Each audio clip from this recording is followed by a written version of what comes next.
Saudari-saudara yang terkasih dalam Kristus, berjumpa kembali dalam katekese digital singkat hari ini. Hari ini kita akan membahas tentang mengenal Injil Yohanes. Untuk lebih jelasnya, maka mari kita bahas bersama-sama. Saudari-saudara yang terkasih, saat ini kita akan membahas mengenai Injil Yohanes yang mencakup siapa penulis Injil Yohanes, kapan Injil Yohanes ditulis, apa tujuan penulisan Injil Yohanes, tempat penulisan Injil Yohanes, dan sebagainya. Latar belakang Injil Yohanes. Injil Yohanes ditulis dilatar belakangi oleh penekanan 3 kata penting, yaitu tanda, percaya, dan hidup. Jika arti istilah ini dan pemakaiannya dalam Injil ini dimengerti dengan baik, maka pembaca akan memperoleh pengetahuan yang praktis akan isinya. Pertama, tanda-tanda. Kata tanda-tanda adalah istilah Yohanes untuk mukjizat Yesus.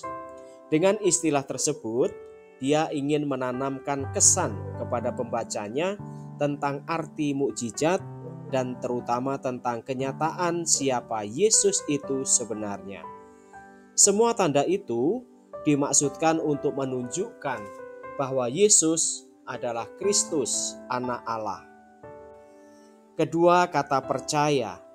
Salah satu kata yang paling sering muncul dalam kitab ini ialah kata percaya yang disebut kira-kira 98 kali. Kata tersebut selalu dipakai dalam bentuk kata kerja dan tidak pernah dalam bentuk kata benda. Percaya, bukan kepercayaan. Hal ini memberi kesan bahwa selalu ada sesuatu yang terjadi. Yohanes sedang mengajarkan arti percaya kepada Yesus itu bukannya dengan memberi definisi kata percaya, melainkan dengan memberi contoh-contoh.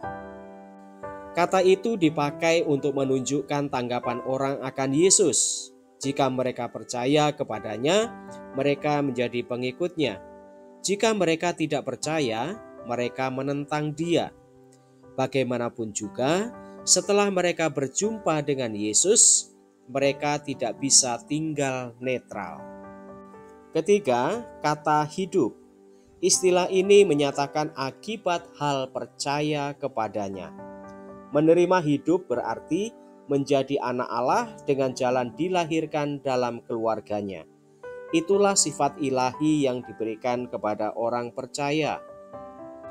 Tuhan Yesus berkata kepada Nikodemus, orang Farisi itu, "Jika seorang tidak dilahirkan kembali, ia tidak dapat melihat kerajaan Allah."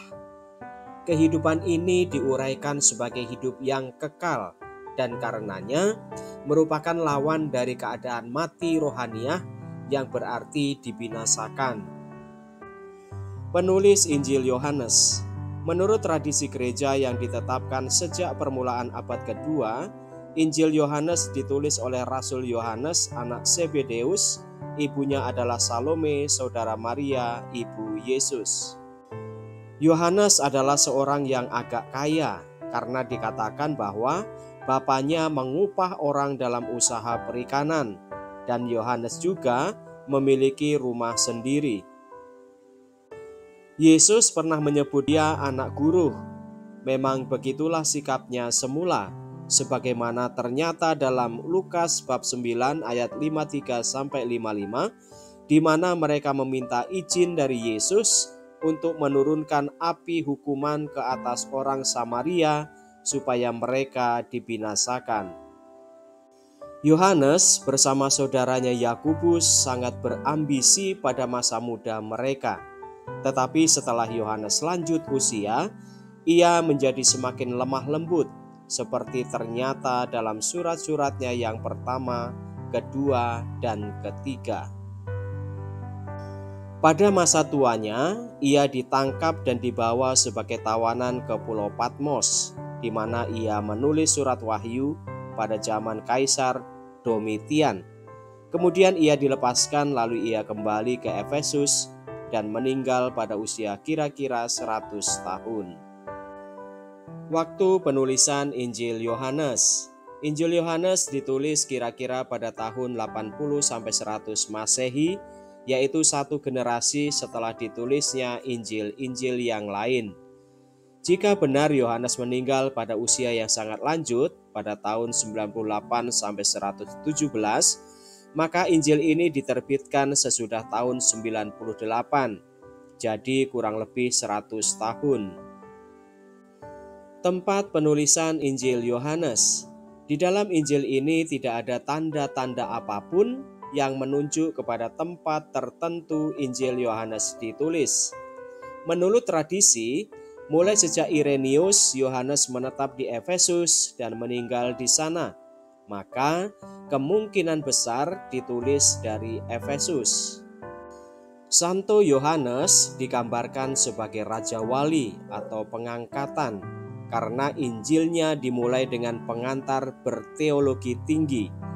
Injilnya menekankan kealahan Yesus seperti raja wali yang dapat terbang tinggi agar orang dapat melihat siapa sebenarnya Yesus.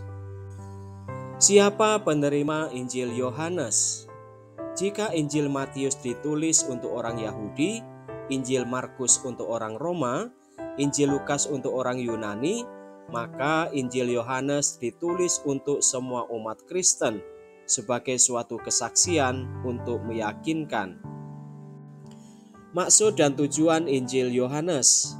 Injil Yohanes ditulis untuk membuktikan bahwa Yesus Kristus adalah Anak Allah, sebagai saksi mata untuk cinta dan kuasa yang ditampilkan dalam mukjizat Yesus. Yohanes memberi kita pandangan yang sangat dekat dan pribadi pada identitas Kristus. Dia menunjukkan kepada kita bahwa Yesus, meskipun Allah sepenuhnya, datang dalam daging untuk secara jelas dan akurat menyatakan Allah, dan bahwa Kristus adalah sumber kehidupan kekal bagi semua orang yang percaya kepadanya. Sebagai pendahuluan, Injil ini menyebut dengan terang maksud Allah bagi anaknya dan bahkan maksud Allah bagi mereka yang akan percaya kepada anaknya. Yesus Kristus yang pada mulanya ada bersama-sama dengan Bapanya dalam kemuliaan. Dialah yang menciptakan dunia ini sehingga ia menjadikan dengan firman-Nya apa yang tidak ada menjadi ada. Keadaan Yesus sebagaimana dilukiskan oleh Yohanes terdapat dalam Yohanes bab 1 ayat 14, di mana dikatakan, firman itu telah menjadi manusia dan diam di antara kita, dan kita telah melihat kemuliaannya. Dan ialah penuh kasih karunia dan kebenaran terhadap kita. Perbedaan Injil Yohanes dengan Injil Matius, Markus, dan Lukas. Injil Yohanes meyakinkan pengikut Tuhan dalam iman mereka melalui pelajaran-pelajaran tentang ketritunggalan Allah, keilahian Yesus, dan keselamatan bagi semua orang yang percaya kepada Tuhan. Injil Yohanes mengutamakan ajaran-ajaran yang dapat menutupkan mulut para pengkritik dan semua musuh Tuhan. Dalam Injil Yohanes, lebih banyak dicatat ajaran-ajaran Tuhan. Sedangkan mukjizat-mukjizatnya yang tercantum di sini pada umumnya hanyalah yang tidak tercatat dalam Injil-Injil yang lain. Dalam Injil Yohanes tidak ada silsilah, karena Yesus dilambangkan sebagai firman yang ada bersama-sama dengan Allah Bapa dari semula. Sebelum Abraham jadi, aku telah ada. Firman itu adalah sumber segala kuasa penciptaan, kuasa kehidupan, dan cahaya terang yang tak pernah akan dapat digelapkan. Mengenal Rasul Yohanes. Yohanes adalah anak Zebedeus.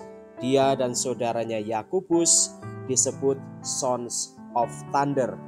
Kemungkinan besar untuk kepribadian mereka yang bersemangat. Dari ke-12 murid, Yohanes, Yakobus, dan Petrus membentuk lingkaran dalam yang dipilih oleh Yesus untuk menjadi sahabat terdekatnya.